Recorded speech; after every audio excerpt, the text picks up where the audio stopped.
Hi, welcome to Royal UK's first requested video. I actually wanted to make this video anyway, but it was inspired and suggested by a few different people, including friends, my girlfriend, and the lovely people at work who I make watch my videos on their lunch breaks, then come up to me and have questions about certain things. And those things are often the terms I've used.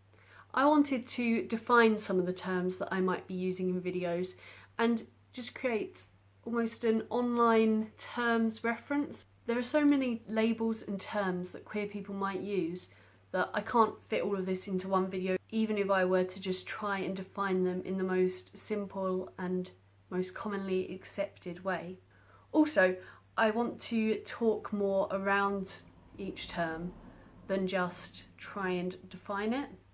This is actually not only going to be our first requested video, but our first series on this channel. As I've said, I'm going to talk around the labels, and so the most accurate name that I've come up with for this series is LGBTQ+ terms and tangents of thought around these, which isn't very catchy. So if you've got better ideas for what we could call this series, leave those in the comments below. I'd love to hear your ideas, because mine are a bit shit, really. I first thought, yeah, that's going to be easy. I'll go lesbian. Yeah, most people know what that means. And I'll define it, and it will be simple and straightforward. But the more I thought about defining labels, the more difficult I realised it was going to be. Because not only do we have the basic, simple, most commonly accepted definitions of words, we also have societal connotations which vary from experience to experience. And it's the right of the person using a label to define it how they want. So this is actually a lot more complex than I had first given it credit. I actually watched a video around the biases and connotations of language and words created by YouTuber Riley J. Dennis, who makes wonderfully insightful videos on her channel. I'll leave a link to that in the description below, because I think it's really important when we're talking about labels and identities within the LGBTQ+ community. As I've mentioned before on the channel, while terms/labels and identities are intrinsically linked, they are ultimately not the same thing. For instance, the identities, they've been around forever. People have always felt these ways. But the terms and language that we use to talk about these things is constantly developing. And so our definitions of things will change over time. The language that we have to talk about things will change as well. Other fundamental differences between labels and identities is that identities are intersectional, complex things, and as I've touched upon in other videos, are different between person and person. Nobody has the same identity. And so any definition that relates to a queer identity will mean something different person to person. So the definitions that we want to focus on are those that are accepted by the most people, because obviously I cannot talk about every single variation. The term I'm going to start with is something I've said multiple times and had to clarify for some people. It's actually not a term for a queer identity, so I'm starting this queer identities and labels series off with talking about the very thing that isn't. Cis-het is the abbreviated version of two different labels, cisgender and heterosexual. Cisgender is when a person's gender matches the sex or gender they were assigned at birth, i.e. boy becomes man, girl becomes woman. So that's the first part. The cis of the cis-het is the cisgender. Gender matches the sex assigned at birth. Now you'd think that heterosexual is the easiest part of that to describe, the het of the cis-het. But actually, although I understand what heterosexual means, and I'm going to imagine that all of you watching this do as well, when I came to include the definitions, I came across something really interesting, or perhaps not that interesting, but I thought it was interesting, so I wanted to talk about it. I looked online and I found that most definitions went something along the lines of person attracted to the opposite sex, or person attracted to the opposite gender. I really did not like referring to men and women as opposite genders or opposite sexes, depending on which definition it was, and they are, once again, different things. So I started trying to think about why I was uncomfortable with referring to men and women as opposite genders. It's quite commonplace, lots of people do it. It didn't make sense to me to refer to them that way. So I did what any self-respecting millennial would, and I took to the internet to see if anybody else felt this way or had come across this way of defining men and women and thought, I'm not I'm not really sure what we mean by that. Why do we refer to them that way? And I fell into a rabbit hole doing this research of thought and discussion with myself. So referring to men and women as opposite. This doesn't make sense to me. And there's a few reasons why, and a few arguments that I found online. So one of the first things I wanted to do was go, well, hold on a second, what does opposite actually mean? Why are we using it? Is there a meaning of opposite that I've just not thought of in this? I came across two meanings that could be used in relation to it. So opposite, meaning contrary or different, like fundamentally different, incredibly different, about as different as they can possibly get. Men and women are both human. We are all human, so we cannot possibly be so different to be contrary, to be opposites. So I think this is a perfectly good reason why it's illogical to use opposite sex. But sex and gender are different things. So let's just for a moment put aside that it's completely illogical to refer to men and women as opposite because they're not that contrary, because they're both human, and think about why this might be a harmful way to refer to men and women, or the cultural expectations of masculine and feminine. I'm not going to lie, gender's a really difficult thing to talk about, and I am shit scared that I'm going to say something wrong, because I'm not an expert. And I've got to the point in the video where I now have to try and define gender. And oh my god, that is so hard. I don't think anyone that I'm aware of has created a definition of gender that's made everyone go, yes, that is what gender is. So I'm going to use my understanding of gender.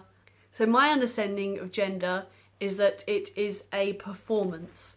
Gender is a social construct of masculine and feminine roles, behaviours, characteristics, etc. and unfortunately, expectations and gender norms. Interestingly, everyone's going to have a different idea of what constitutes masculine or feminine and what these mean, whether they really exist, whether they should exist, and how they relate to themselves. It's important to also state in defining gender that it is not biological sex. I personally don't think that characteristics, qualities and behaviours can or should be attributed to men or women or to the masculine and feminine, because everyone, regardless of their gender, has a mix of these. Even if we are to attribute these things to masculine or to feminine, they aren't in themselves necessarily opposite. Even if these things were opposites, the only people that would be opposite as such are the hypermasculine and the hyperfeminine. The males who only have the masculine traits and have none of the feminine traits, and the females who vice versa have only feminine traits and no masculine traits. This would be problematic for many people who define as heterosexual because they aren't hypermasculine or hyperfeminine. Some of the limited arguments that I've found defending the use of opposite to refer to men and women have related to opposite sides of a gender axis. Again, this is based on gendered stereotypes, so we already know that it, in theory, only works for the hypermasculine and the hyperfeminine. But actually, the idea of an axis is a really nice way to show that their argument doesn't work. Let's just for a moment put the hypermasculine and the feminine on there, the bits that I've put crosses on. So the hyperfeminine has only feminine qualities and she has all of the feminine qualities. She's at the very end of that part of the axis. The hypermasculine has only masculine qualities and all of the masculine qualities and is at the end of that axis. But even so, as you can see, they're not opposites there. They are counterparts. They are the equivalent in masculinity and femininity. They are still two options for the gender of a human. I said earlier in the video that there are two ways of thinking about opposite in relation to this. One is opposite in the sense of incredibly different. The other is opposite in the sense of opposed. The idea that men and women are opposed to each other is something that has gone on for far too long. Men and women aren't opposed to each other. Ideally, we should all be working together. We should all be equal. We aren't opposites. We're not fighting. There's not some great war of the sexes or war of these two particular genders. Another reason people didn't like referring to men and women as opposite genders or sexes is that either way that is inaccurate. If we think, for instance, of intersex people, It is not accurate to think that there are men and there are women and these are the two sexes, thus they are opposites. Furthermore, it's not accurate in terms of gender because there are a whole range of genders. So if it's using opposite to imply a duality, then that's erasing a whole range of people from existence. Even without defining men and women as opposites, heterosexuality in itself doesn't seem particularly inclusive of non-binary people. So I took it upon myself to do some more research about this, and I came across the terms gynosexual and androsexual to indicate an attraction to women or an attraction to men. I really like these terms, gynosexual and androsexual. I think they're really great ways of indicating your sexual attraction without indicating your gender, which I think is really cool. So I've got quite a lot of information in here already, and I've not even touched upon the problem of opposite sex or opposite gender. They're different things, which one is it? Because that goes into a whole range of topics around sexual preference and sexual and romantic identities that is going to have to be saved for another video, I'm afraid, because we are running out of time. I don't want to keep you here all day. On the basis that the terms gynosexual and androsexual exist, I'm going to redefine the term heterosexual as either a man attracted to a woman or a woman attracted to a man. I know that that's not non-binary inclusive, however it does get rid of the issue of referring to men and women as opposite. I still have so many more thoughts on this, and I know that I've got more learning to do. And as always when talking about gender, I'm fearful that I've said something problematic. I really hope I haven't, because I try not to. But if I have, please call me out, because that'd be a great way for me to learn and for those who see the comments on the video to learn too. This is all we have time for in this video, and while I may not have necessarily been as informative as I possibly could be, I think engaging in these conversations around gender and sexuality is a step towards more understanding, more inclusion, more acceptance and more equality. So with these steps in mind, goodbye and remember to be fair. Hi Bella. Bella wants to be in the video, everyone. Yes. Come in then, Bo. Come in the video as well. Oh, beautiful puppy dogs.